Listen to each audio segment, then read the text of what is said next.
Assalamualaikum warahmatullahi ta'ala wabarakatuh. Yang saya hormati dosen pengampu mata kuliah teori belajar bahasa. Dan tak lupa pula para teman-teman yang saya cinta sayangi.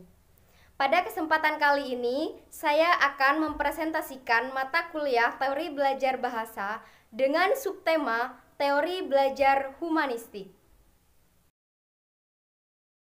Masuk pada pembahasan pertama tentang pengertian teori belajar humanistik. Teori belajar humanistik yaitu suatu pembelajaran yang memfokuskan pada seorang individu, di mana manusia menjadi pusat utama dalam pembelajaran.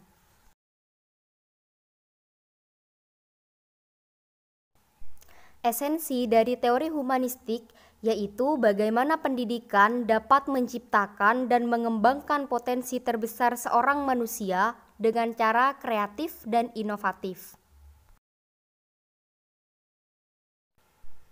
Dalam penerapannya, teori belajar humanistik ini memfokuskan pada peran kognitif dan efektif. Kognitif berarti faktor pemahaman tentang ilmu pengetahuan, sedangkan efektif yaitu merupakan faktor kehalusan yang harus ditingkatkan dalam membentuk mental individu. Faktor esensial lain dalam penerapan teori belajar humanistik yaitu guru harus dapat menyemangati dan mengarahkan siswa agar proses pembelajaran bisa berjalan dengan konsisten dan baik.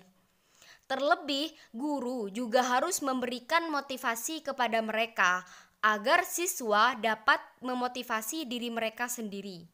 Sebab motivasi bisa berasal dari internal siswa dan juga eksternal siswa. Pembahasan yang kedua mengenai karakteristik teori humanistik. Di sini saya sudah menyajikan 4 contoh dari karakteristik teori tersebut. Yang pertama, mengutamakan pembelajar sebagai pribadi yang unggul. Yang kedua, memfokuskan pembelajaran dalam tekad dan motivasi pribadi. Yang ketiga, memfokuskan pada fungsi efektif dan kognitif. Yang keempat, memprioritaskan ilmu pengetahuan dasar dan pengalaman. Pembahasan yang ketiga mengenai prinsip teori humanistik.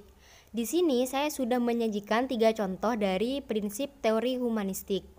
Yang pertama, aktivitas belajar akan bisa merubah pemahaman tentang diri pembelajar. Yang kedua, belajar akan lebih efektif jika siswa langsung mempraktekannya. Yang ketiga, peserta didik akan tumbuh menjadi pribadi yang reflektif, karena mereka sudah dikembangkan untuk menjadi manusia yang percaya diri. Pembahasan yang terakhir mengenai kelebihan dan kekurangan teori humanistik. Di sini saya sudah menyajikan beberapa contoh dan perlu diketahui bahwa poin di atas garis merupakan kelebihan dan poin di bawah garis merupakan kekurangan. Poin yang pertama yaitu siswa memiliki pengetahuan yang bermakna. Namun, bagi siswa yang memiliki kecenderungan pasif dan kurang inisiatif akan tertinggal. Yang kedua, siswa dalam jangka panjang dapat meraih potensi dengan baik.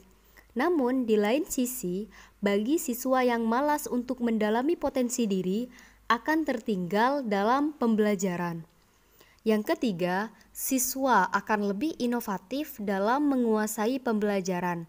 Maka dari itu, dalam teori humanistik ini, faktor dari kesuksesan pembelajaran yang lebih utama atau lebih berpengaruh atas tindakan siswa itu sendiri. Hanya itu yang dapat saya sampaikan, kurang lebihnya saya mohon maaf. Sekalian, karena kalian sudah berkunjung di YouTube channel aku, jangan lupa like, comment, share, dan subscribe ya. Terima kasih. Wassalamualaikum warahmatullahi ta'ala wabarakatuh.